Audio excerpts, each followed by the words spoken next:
I'm going to tell you a little bit about Mary Raskin. Mary is a person who continually surprises me in the most powerful ways. And the surprise is always delicious. Mary is someone who you may not notice immediately, although her physical presence is notable. She quietly takes her place in the room, and when she has something to say, she says what she has to say clearly and firmly. And in the many years that I have known her, I have always appreciated what she has to say. Mary grew up in a conservative Jewish household. Her father taught Sunday school. She was the third girl in her congregation to have a bat mitzvah, and she attended B'nai B'rith summer camp. After Mary finished high school, she determined that travel was a much more compelling education than sitting in a classroom. So during that time, Mary traveled to Israel twice, in addition to Europe and a cross-country journey back home to Portland. When ready to study seriously, she ultimately earned a BA in Social Services and a certificate in Middle Eastern Studies.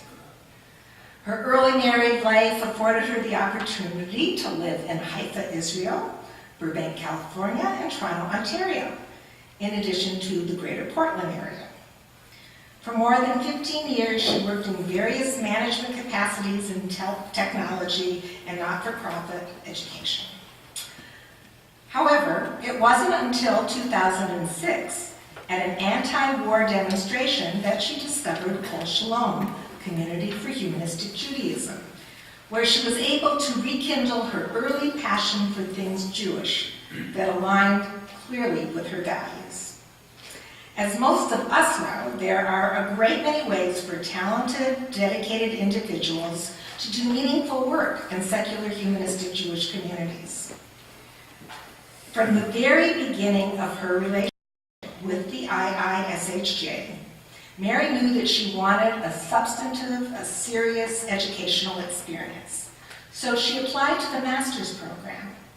And while she was studying with the rabbis who follow the same curriculum as the master's degree, she added the courses required by the leadership program and became a Madrikha.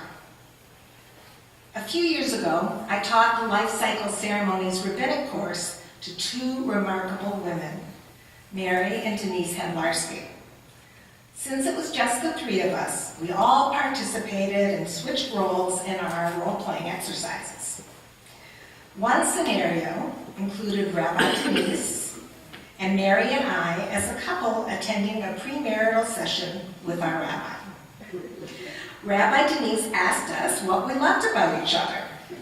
And as I sat there thinking about what to say, I realized not only was I not able to make this stuff up, but I didn't have to. As Mary picked up the credits she needed to become a Madrikha, she also transferred from the master's program into the rabbinic program. She is now in the final 2 years of her rabbinic studies. Mary has been a Madrikha for some years, and we are thrilled to be able to publicly acknowledge her accomplishment at this moment in time. So I introduce my dear friend and colleague, Mary Raskin.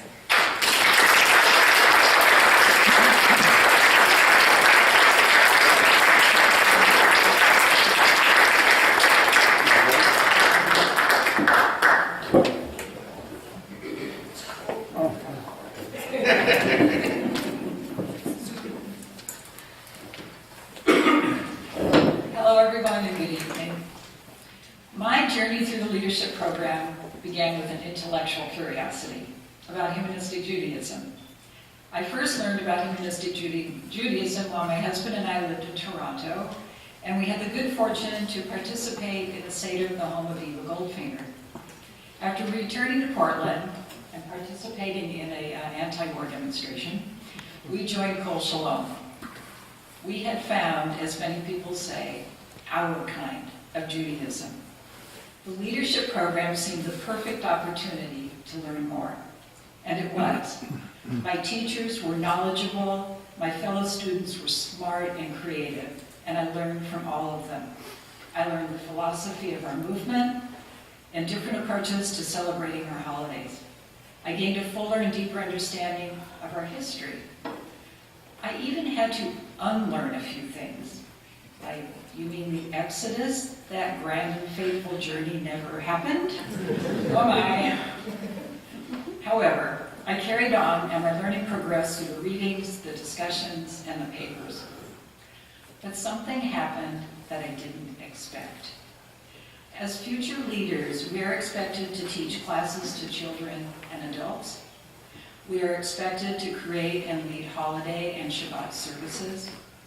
We are expected to officiate life cycle ceremonies. As I engaged in this work, the leadership program became more than the means to satisfy my intellectual curiosity. The experiences of the program touched my heart, and they did so in two important ways. The first has to do with my family. My father was Jewish, and my mother converted to Judaism. I was raised in the conservative movement and experienced a standard upbringing for the time. Sunday school, Hebrew school, bat mitzvah, confirmation, and even my wedding. At no time was my mother's ancestry honored. In our movement, we honor all the traditions that have brought us to this place. My mother comes from a Czech freethinker community. Their manifesto is based on science, logic, and reason.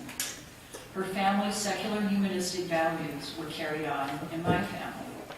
I am proud of my inheritance, my Judaism from my father, and the secular humanism from my mother. This brings me to the second most important thing that happened to me because of this program. I became inspired by the people I began to serve. Intercultural couples and secular Jewish couples who wanted a Jewish wedding that reflected their values.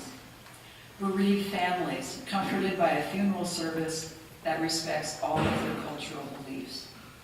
Bat mitzvah parents who appreciate that all the cultural heritages of their child are honored. Those who are new to humanistic Judaism and those who are new to being Jewish. I didn't know there was such a need for us when I began the leadership program.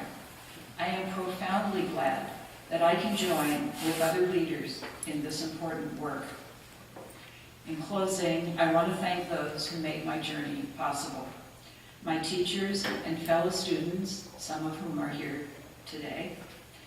Jane and Mike Goldhammer, founders of Kol Shalom, may their memories live on, who started me on this path. And a special thanks to my husband, Gary Sampson, whose humor, nudging, lots of nudging, and all-around support made this day possible. And before I close, I want to send a huge thanks to the SHJ board, my friends from CSJO and the Institute, and all of you who lend your support to this movement. Thank you.